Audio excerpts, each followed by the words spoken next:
అందరికీ నమస్తే. మనం ఇప్పుడు రెగ్యులర్గా చూస్తూ ఉన్నాం న్యూస్లో కానీ సోషల్ మీడియాలో కానీ అటు మూవీస్కి సంబంధించి చాలా మార్పులు జరుగుతున్నాయి, చాలా ఇష్యూస్ కూడా మనకు తెలుస్తున్నాయి. అటు గుంటూరు కారం విషయంలో కావచ్చు, ఇటు హనుమాన్ విషయంలో కావచ్చు, అంటే కొత్త హీరో అని తొక్కేస్తున్నారు అని చెప్పేసి చాలా ట్రోల్స్ కూడా అవుతున్నాయి, అది కూడా చూస్తున్నాం. అలాగే ఏపీకి సంబంధించి ఏపీ ఎలక్షన్స్లో ఇప్పటికీ వైఎస్ షర్మిల కాంగ్రెస్లోకి వెళ్ళి చాలా సెన్సేషన్ అయిపోయింది. ఇప్పుడు దాని గురించి మనతో పాటు విశ్లేషించడానికి మనతో పాటు ప్రముఖ విశ్లేషకులు, సినీ ప్రొడ్యూసర్ మనతో పాటు ఉన్నారు. సార్ నమస్తే. సార్ నమస్తే సార్, ఎలా ఉండబోతోంది ఇప్పుడు మూవీస్లో? ఇప్పటికి మనకు సంక్రాంతి అంటేనే సినిమా పండుగ. ఆ సినిమా పండుగలో ఇప్పుడు ప్రతిసారి ఏదో ఒక గొడవ జరుగుతూనే ఉంటుంది. ఆ లాస్ట్ ఇయర్ వాల్తేరు వీరయ్య వారసుడు వీరసింహారెడ్డి, ఈ ఇయర్ కూడా అలాగే జరుగుతుంది. ఎలా ఉండబోతుంది అంటారు? ఏం పండగ సీజన్ సినిమాల సీజనే. ఖచ్చితంగా సంక్రాంతి తమిళనాడుకి దీపావళి లాగా మనకు సంక్రాంతికి అందరూ బయటికి రావాలి, సరదాగా కుటుంబంతో బయటికి వెళ్ళడం అనేది మనకు ఆనవాయితీ. కనుక సంక్రాంతి అనేది ఒక ఎప్పుడు ఉన్న సెన్సేషనే. పోయినసారి తమిళ సినిమా, ఇప్పుడు తెలుగు సినిమాలు ఇంత ఖర్చు పెట్టి తీస్తున్న సినిమాలకు ప్రిఫరెన్స్ ఇవ్వాలి. మధ్యలో తమిళ సినిమాలకు ప్రిఫరెన్స్ ఇస్తే మన ప్రొడ్యూసర్ తెలుగు ప్రొడ్యూసర్ అవ్వచ్చు, అయినా తమిళ సినిమాలకు ప్రిఫరెన్స్ ఇస్తే మన సినిమాలకు మన ఆర్థికంగా దెబ్బతింటుంది మన ఇండస్ట్రీ. కనుక అప్పుడు ఆ గొడవ వచ్చింది. అది కరెక్ట్, తమిళ్ కాదు తెలుగు అంటాం కరెక్ట్. ఆఖరికి అది రిలీజ్ అయ్యి 2 సక్సెస్ అయినాయి, అది వేరే విషయం. ఇది ఇప్పుడు వాళ్ళు ఉన్న దీంట్లో గుంటూరు కారానికి ఎక్కువ థియేటర్లు ఇచ్చారు, హనుమాన్కి తక్కువ థియేటర్. తప్పే ఉంది దాంట్లో.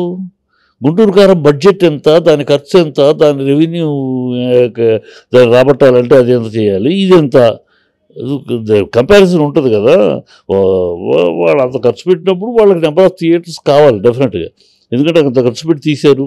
అది ఎవరు తీయమన్నారు అంటే అది ప్రేక్షకులకు కావాలి ఆనందం ఉండటం కోసం ఒక్కొక్కరు ఒక్కొక్క స్టైల్లో తీస్తారు. అందులో త్రివిక్రము మహేష్ బాబు కాంబినేషను, ఎక్స్పెక్టేషన్ ఎక్కువ. కనుక ఖచ్చితంగా నెంబర్ ఆఫ్ థియేటర్ దానికి ఇవ్వాలి. తర్వాత ప్రిఫరెన్సే మిగతా సినిమాలకి ఉంటుంది. ఉన్నారు ఇప్పుడు రిలీజ్ అవుతుంది సినిమాలు. ప్రస్తుతం ఇప్పుడున్న సిచ్యువేషన్స్లో అది పాన్ ఇండియా సినిమా హనుమాన్ అనేది. మళ్ళీ తెలుగు దేవుడు హనుమాన్ బలం ఎంత, బలం ముందర దిల్ రాజు బలం సరిపోతుందా అంటే సినీ అయ్యంతా అదే పిచ్చివాళ్ళు సోషల్ మీడియాలో బుద్ధి ఏదో మాట్లాడుతూ ఉంటారు, కానీ రీజనబుల్గా మాట్లాడాలి. ఏదైనా హనుమంతుడు రాముడు పాయింట్ కాదు అక్కడ కాదు. అక్కడ ఒక సినిమా తెలుగు ఇండస్ట్రీకి కాస్ట్లీ బడ్జెట్, ఎక్కువ బడ్జెట్తో తీసే సినిమాలు సస్టైన్ అవ్వాలి, అది లెవెల్స్ అవ్వాలి. 4 రూపాయలు పెట్టినోడికి తీసినోడికి రిలీజ్ చేసి అందరికీ 4 రూపాయలు రూపాయి కాకపోయినా రూపాయి పావులైన రావాలి, నష్టపోకూడదు. అంటే నెంబర్ ఆఫ్ థియేటర్స్ తీసుకుని సేవ్ అవ్వాలి. అప్పుడే ఇండస్ట్రీ రొటేషన్ బాగుంటుంది.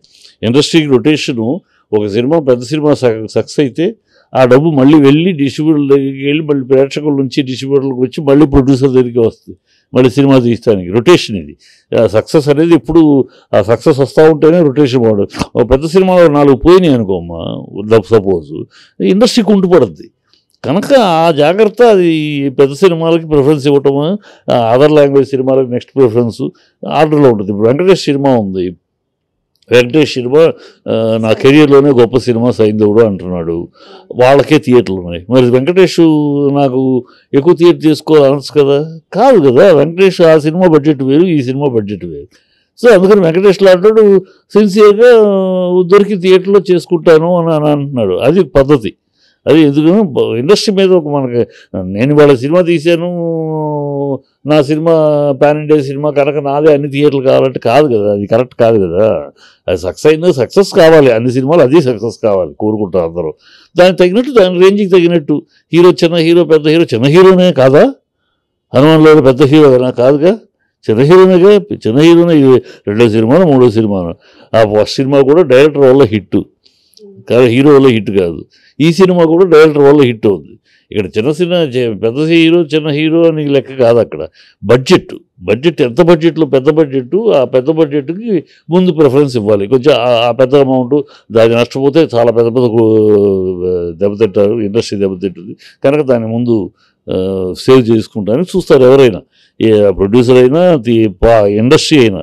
ఇప్పుడు దిల్ రాజు ఆ సినిమా ప్రిఫరెన్స్ ఇస్తున్నా అంటే దిల్ రాజు కోసం కాదు కదా, అది ఇండస్ట్రీ కోసం. సో అది గతంలో వారసులప్పుడు దిల్ రాజు తప్పు చేశాడు, అందరూ కోపడడం. నేను కూడా దిల్ రాజు తప్పు, తన సీజన్ ప్రొడ్యూసర్ కనుక తమిళ సినిమాలు ప్రిఫరెన్స్ ఇవ్వాలంటే కరెక్ట్ కాదని అన్నాం. అది ఇప్పుడు దిల్ రాజు కరెక్ట్. పెద్ద సినిమాలను బట్టి సినిమాలకు ఇవ్వాలి. ఒక వారం ఆ రోజు రిలీజ్ చేస్తేనే లేకపోతే నా సినిమా పోద్దా అనుమానం? ఒక రోజు తర్వాత రిలీజ్ చేస్తే చూడరా? కాన్ఫిడెన్స్ ఉన్నప్పుడు శంకరాభరణం ఎప్పుడు రిలీజ్ అయింది? ఫిబ్రవరి 1st వీక్లో రిలీజ్ అయింది. చాలా సినిమాలు సూపర్ హిట్లు అయినాయి. జనవరి 26 రిలీజ్ అయిన సినిమాలు చాలా సూపర్ హిట్లు అయినాయి వీకెండ్లో.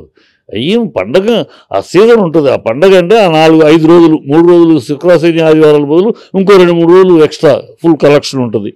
ఎలా ఉన్నా చూస్తారు సినిమాకి. అది పెద్ద సినిమాలు కాస్ట్లీ సినిమాలని అది ఆ అడ్వాంటేజ్ని వాడుకుంటానికి ముందుకెళ్తారు.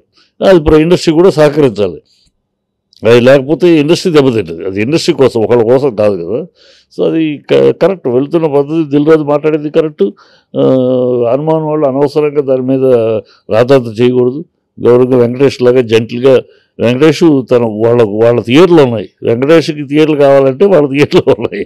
అన్నీ ఎవరికి ఇవ్వకుండా వాళ్ళకి ఇచ్చుకోవచ్చు. కానీ జెంట్లుగా వెంకటేష్ క్లీన్గా నాకు దొరికిన థియేటర్లు చేసుకుంటాను. నా కెరియర్లో మంచి సినిమా ఇది కనుక దొరికిన థియేటర్లు చేసుకుంటారు. దాని ఏముందో అని అన్నాడు. అది కరెక్ట్. అలాగే ఇప్పుడు ఈగల్ సినిమా హీరో రవితేజ ఇప్పుడు ఆయన వెనక్కి తగ్గారు. అదే రవితేజ ఈ పోయినసారి రవితేజ సంక్రాంతి సక్సెస్. మరి నాకు సెంటిమెంట్ సంక్రాంతి సక్సెస్ అని వెళ్ళచ్చు కదా. వద్దు, ఉన్నాయి వాళ్ళ సినిమాలు ఉన్నాయి. సో మనం ఒక అడుగు వెనకాల వెళ్తే నెక్స్ట్ వీక్ వెళ్తే ఊడింది ఏముంది అని లెక్కలో వెళ్తున్నాడు. అది కరెక్ట్ అమ్మా. ఇండస్ట్రీ పరంగా ఆలోచించాలి. కానీ నేను ఖర్చు పెట్టాను, నాది పాన్ ఇండియా సినిమా, ఇవన్నీ కరెక్ట్ మాటలు కదా. దేవుడి పేరు చెప్పబడి అన్నీ ఆ ట్రోలింగ్ చేసేవాళ్ళు ఊరే బుద్ధిజ్ఞానం లేకుండా చేస్తారు. నా ఉద్దేశం డైరెక్టరు అలాంటోడు కాదు. ఎందుకంటే అతను పాత నెక్స్ట్ ప్రీవియస్ పిక్చర్ జాంబిరెడ్డి నేను యాక్ట్ చేశాను, ఆ సినిమాలో యాక్ట్ చేశాను. సో అతనితో పనిచేశాను.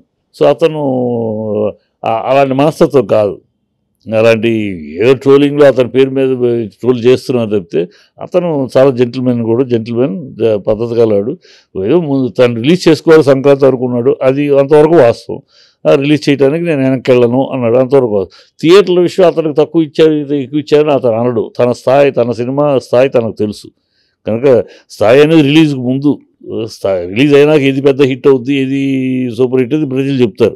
అంతవరకు రిలీజ్ అప్పుడు మనం ఇంత పెట్టారు పెట్టుబడి, ప్రొడ్యూసర్లు, డిస్ట్రిబ్యూటర్లు, ఎగ్జిబిటర్లు ఇంత పెట్టుబడులు పెట్టారు.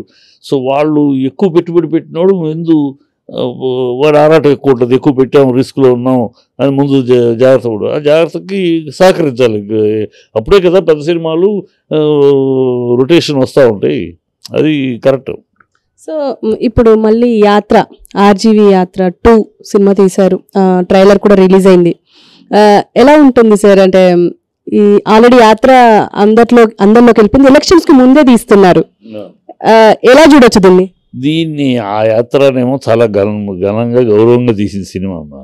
ఆ యాత్ర అంటే రాజశేఖర్ రెడ్డి గారిలోని నెగిటివిటీని చూపించకుండా, రాజశేఖర రెడ్డి గారి కాంట్రవర్సీ చూపించకుండా, రాజశేఖర రెడ్డి గారు ఆయనలో పాజిటివ్ కోణం, ఆయన ఎట్లాంటి మనస్తత్వం, ఎలాంటి వ్యక్తిత్వం అనేదాన్ని బ్యూటిఫుల్గా తీసి అందువల్ల ప్రజలు ఆదరించారు దాన్ని.